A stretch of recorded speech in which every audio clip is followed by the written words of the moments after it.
Okay, I'm at my serious desk with my serious dark lighting. But before I get into my serious topic, first, a disclaimer. I never ever tell you what to do or how to think. I sometimes seek to inform, but your decisions are always your own. As always, what works for me and my own opinions are exactly that, mine. Yours may differ substantially. A lot of people out there will try to tell you what is right and what is wrong. I will never ever do that. Take any bit of my advice that you'd like and throw away the rest. Okay, with that out of the way, let's get rolling. One of the top 10 questions I receive is about photography contests. Are they worth it? What sort of photo is best for them? What's the best way to win a contest? Virtually all of those answers depend on the contest. And here's the advice part. Read all of the fine print and make sure that you are comfortable with the contest agreement. Here's why. Many contests exist solely to harvest your images. Yes, there may be a prize, sometimes a generous one. But take note, whether or not the contest is free to enter, quite often your entries become the property of the host of the contest. If not their property, by entering, you're often granting them an unlimited perpetual license to use your work in virtually any context. This is very convenient for companies that want to gather a lot of good images for free to use to sell their stuff. I am not going to tell you to enter contests or to not enter contests. But each time you consider providing an entry to one of them, I strongly recommend that you read every single one of the terms and be sure that you are comfortable with them. This, of course, holds true with any sort of contract or agreement. Okay, let's go to phase 2. This isn't really about contests, but my feelings on this topic are very similar. And before I begin, some of you will think that I'm talking about some individual or a few different people in particular. And you may or may not be right. So, instead of talking about anyone in particular, I'll pretend that I'm talking about me. Say that I decided on my Facebook page to start posting your images. You all have such wonderful images. And I decide that I'm going to feature 10 of them every day and call them top 10 pictures of the day. You'd submit your images somewhere online and then tune in a few days later to see if your image was selected. After a week or two, there it is, one of your images and your name up on my Facebook page. Day after day, you'd see great images on my Facebook feed.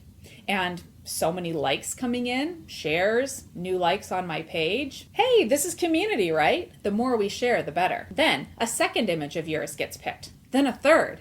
And then you start to figure something out.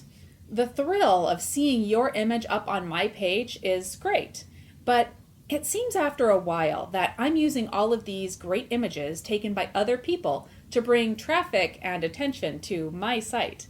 And here I am selling my products to some of those fans. Long story short, I'm effectively using your photos for my business advertising.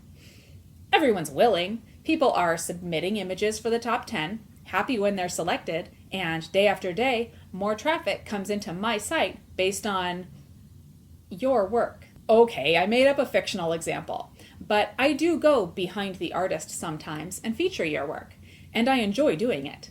When I do that, though, I go in depth.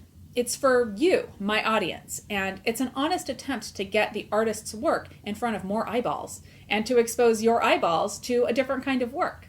For me, that's been about a once a month thing. But what if I started doing that 10 times per day? Or even once per day? At that point, is it for you or is it for me? At best, maybe it's for both of us. That's all. What's my recommendation? Just to pause and think before you send your work along. There's all sorts of motives out there. Make sure that you're comfortable with the motives of that contest host or website before you click send. Exposure's great, but is that type of exposure really for you? If you don't mind either way, go for it. Get your stuff out there. I want that salesperson or blogger to show me what they can do, not to constantly recycle the work of others. But don't get me wrong. Art is all about inspiration and sharing, and the lines there are inherently blurry. And similarly, business is about making money, however you do it or whoever you utilize to do it. I think there's a fine line between celebrating your work and taking advantage of your work. Your thoughts may certainly be different, and I don't fault anyone out there for the way that they do business. Just Keep in mind though, as a consumer and as someone who would potentially take part in these types of contests, that businesses like getting a lot of attention, sometimes through other people's efforts. That's all. I'll turn the lights back on now. Let me know what you think.